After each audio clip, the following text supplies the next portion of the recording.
Now, next on Outside Source, we're going to turn back to the conflict. मेरे अस्पताल में क्या हुआ था?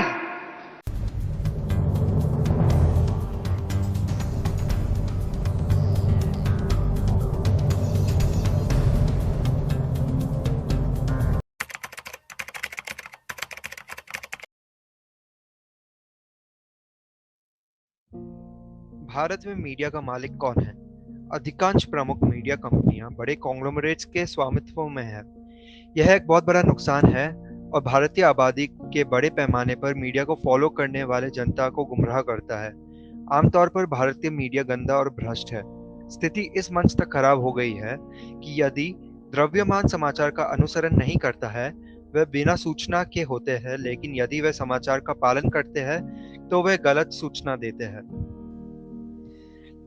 पैसा यहाँ प्राथमिक मकसद है। समाचार एजेंसियां लालची, लूटने वालों और राजनीतिज्ञों के हाथों में कठपुतली है, जो अपने गंदे व्यवसाय को छिपाते हैं और चुनाव जीतते हैं, जिससे वे सत्ता में आते हैं। सत्ता में आने के लिए आवश्यक मकसद पैसा है, इसलिए सिस्टम को नुकसान हो रहा है पैसे के मकसद के इर्द गिर्द। यह एक गहरी जड़ है जिसे केवल कम किया जा सकता है और पूरी तरह समाप्त नहीं किया जा सकता है। मुख्य धारा की मीडिया नाजुक है। पैसों के लालच में बहकर किसी भी न्यूज़ चैनल की बढ़ी हुई टीआरपी के लिए सिर्फ हास्यास्पद खबरें डालते हैं और विडंबना यह है कि उन्हें भारी जन समर्थ भी मिलता है। विश्व प्रेस स्वतंत्रता सूचकांक में 180 देशों में से भारत 142nd पोजीशन पे आता है। ये भारत प्रेस की दुर्दशा, उसकी पारदर्शिता, मीडिया की स्वतंत्रता, मीडिया का माहौल, उनकी आत्म सेंसरशिप और पत्रकारों की सुरक्षा के बारे में बहुत अच्छी तरह से बताता है। हमारे देश में इसका प्रमुख उदाहरण यह है।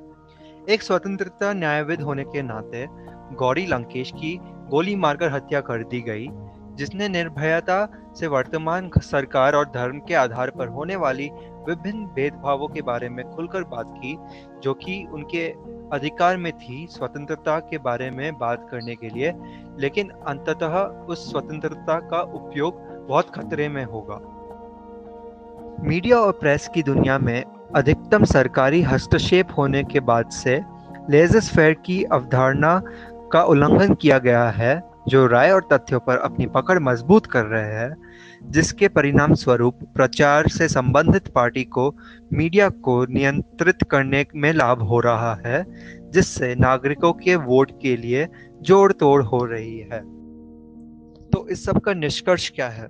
झूठी और दिल दहला देने वाली खबरों की एक सरणी को प्रकाशित करने के लिए मीडिया और अकेले प्रेस को दोषी नहीं ठहराया जा सकता है। यह केवल राजनीतिक इच्छा शक्ति में चिन्हित परिवर्तन के साथ संभव होगा। इरादा अच्छा होना चाहिए और इसके लिए संभव है एक सच्चा नेता का चुनाव किया जाना चाहिए। सही नेता तभी चुना जा सकता है जब हम जिम्मेदार नागरिक अपने तर्कसंगत विचारों को उसमें रखेंगे और उस द्रव्यमान का आंख बंद कर अनुसरण नहीं करेंगे जो वह मीडिया द्वारा प्रकाशित करता है। व्यवहारिक रूप से इस बिंदु पर वापस नहीं मुड़ा जा सकता है। दुनिया लालची राजनेताओं, मंत्रियों और नेताओं द्वारा चलाई जाती है। यह प्रणाली बहुत ही गंभीर रूप से दोषपूर्ण है। लोगों की राय मीडिया पर दिखाई जाने वाली चीजों से बदल रही है। विचारधारणाएं प्रभावित होती है। नफरत की संस्कृति बढ़ रही है। व्यूअरशिप के लिए क्लिकबेट का बढ़ावा दिया जा रहा है। महत्वपूर्ण जानकारी और सूचनाएं कचरे में है। तैमूर अली खान का छोटा भाई अब प्रेस का ध्यान आकर्षित करने के लिए पूरी तरह तैयार है। प्रामाणिकता और वैधता रद्द कर दी गई है। इस सब के लिए एकमात्र कारण है पैसा। अभी मैं पंजीकृत प्रकाशनों का विश्लेषण करना चाहता हूँ। भारत के लिए समाचार पत्र के रजिस्टर के साथ पंजीकृत प्रकाशनों की संख्या ने एक बढ़ती प्रगति दिखाई है। 31 मार्च 2020 तक 1,40,000 पंजीकृत प्रकाशन थे। पिछले वर्ष की तुलना में 19.52% की शुद्ध वृद्धि। प्रेस की स्वतंत्रता या मीडिया की स्वतंत्रता सिद्धांत है कि विभिन्न मीडिया के माध्यम से संचार और अभिव्यक्ति, जिसमें मुद्रित और इलेक्ट्रॉनिक मीडिया विशेष रूप से प्रकाशित सामग्री शामिल है, को स्वतंत्र के रूप से प्रयोग करने का अधिकार माना जाना चाहिए। 1948 में संयुक्त राष्ट्र द्वारा अपनाई गई मानव अधिकारों की सार्वभौमिक घोषणा में अभिव्यक्ति और सूचना की स्वतंत्रता की गारंटी को एक बुनियादी मानव अधिकार के रूप में मान्यता दी गई है।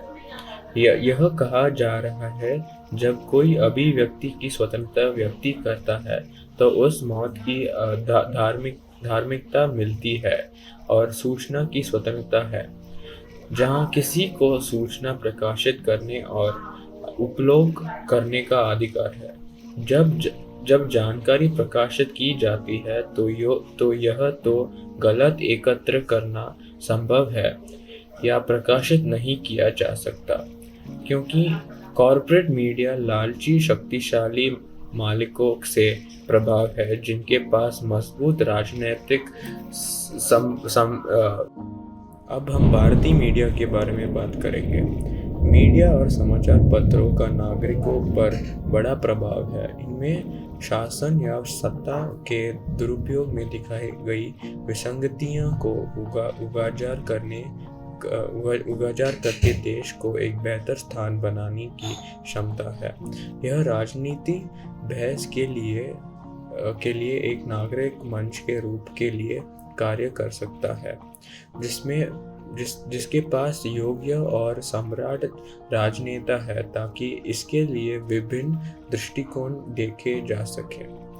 राष्ट्रीय की बेहतरी के लिए स्वतंत्रता पत्रकार योग्य जानकारी देख सकता है कि प्रकाशित हो सकती है, या एक सूचना है जो लोगों को कुछ योग्य जानकारी प्रदान करेगी। पंजीकरण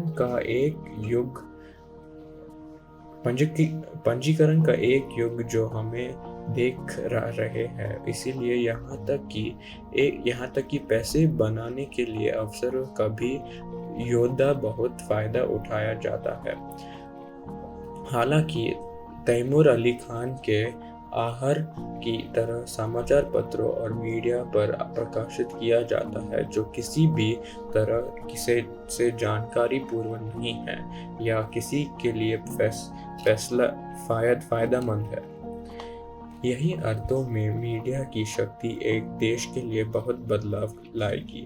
राजनेताओं और मंत्रियों को अपने कार्य के लिए जिम्मेदार ठहराया जाना चाहिए। मीडिया और प्रेस के लोगों की आवाज़ जाननी चाहिए और किसी भी व्यक्ति को हिरासत में लेने के लिए सरकार से सवाल करना चाहिए। गैरकानूनी तीक्ष्णता जो राष्ट्र को नुकसान पहुंचा सकती है, लेकिन यह सब संभव नहीं होगा जब स्वयं प्रधानमंत्री मीडिया के सामने या स्वतंत्र पत्रकार के सामने भी भारत के लोगों के सवाल का जवाब देने चाहिए। हमारे राज्य में भारत एक असहिष्णु देश है। लोग दूसरे लोगों को विभिन्न मतों या विचारों से सही नहीं ले सकते। यदि किसी व्यक्ति समूह के लोगों की टिप्पणियों से किसी व्यक्ति का विश्राम डगमगाना चाहता है, तो उस व्यक्ति को विश्राम प्रयास मजबूत नहीं होता है। यह अंत नहीं है, लेकिन एक उच्च नोट पर समाप्त होने के लिए अभी भी एक लंबा रास्ता तय करना है।